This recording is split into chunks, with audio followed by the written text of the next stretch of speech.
زباله احکام با پای چپ و یا به صورت جفت پا. بله،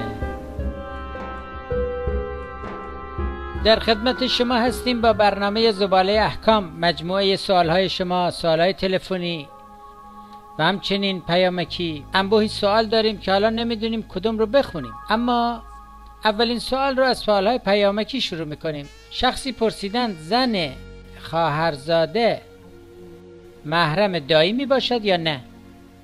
ما در این برنامه وارد مسائل داخلی بیت مقام عظما نمیشیم و ای که مثلا عمه حداد و خاله قالیباف و گلپا و چه اینا چه حکم و نگاهی به هم دارن، اینا مسائل اندرونیه که ورود به اون آدابی داره که بهتره بریم به سوال بعدی.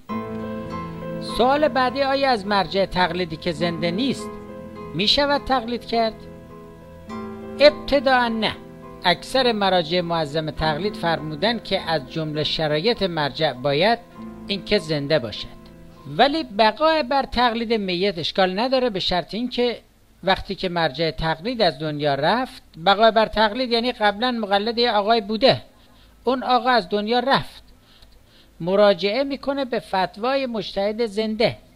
با این حساب دیگه اقتدا به مقام عظما هیچ معنی نداره، چون با اوضاع پتال نظام ایشون عملا مرده به حساب میان و خوبه که این دم آخری خود یه مقلدی هم داخل کشوری داشته باشن. خب بریم سراغ یک پیامک. نوشتن: با سلام و تشکر از برنامه خوبتان. ما هم سلام عرض میکنیم و متشکریم از سوال خوبتان. حالا بخونیم ببینیم خوبه یا نه. نوشتن: در سال 73 مبلغ 5000 تومان دزدکی از جایی برداشتم. خب بد کاری کردی.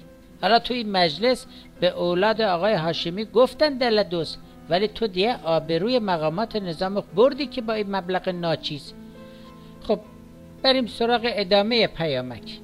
نوشته که بله 5000 تومان دزدکی، اینهاش، و الان طرف مرده است. من باید چیکار کنم؟ آیا می توانم آن پول را به کسی بدهم برایش قرآن بخونن؟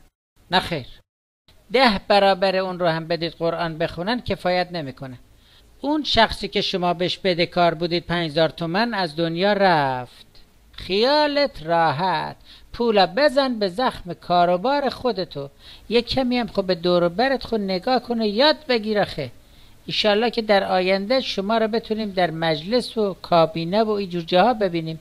خود دست ما هم بگیری و یه جایی بند کنی که بله که ما تا آخر عمری آخوند مسئله گوی دوزاری نمانیم. خب یک سوال بشنویم تا اگه فرصت بود یک یا چند سوال بخوانیم.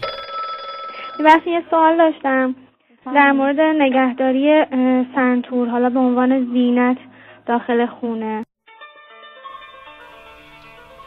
خب شما باید ببینید که نظر مرجع تقلیدتون در این مسئله چیست.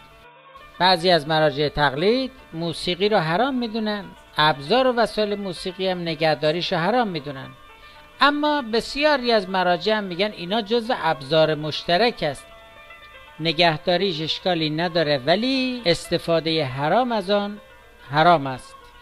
البته در این زمینه خود مقام عظما مرجع زنده و عینی و مجسم واسه تقلید هستن که ایشون تو بیت خودشون فلوت دارن، شبانه روزم 2-3 باری ازش استفاده مشترک میکنن که امیدواریم ما رو هم در این زمینه بی نصیب نذارن و خلاصه بتونیم بله یک کامی از ساز ایشون بگیریم.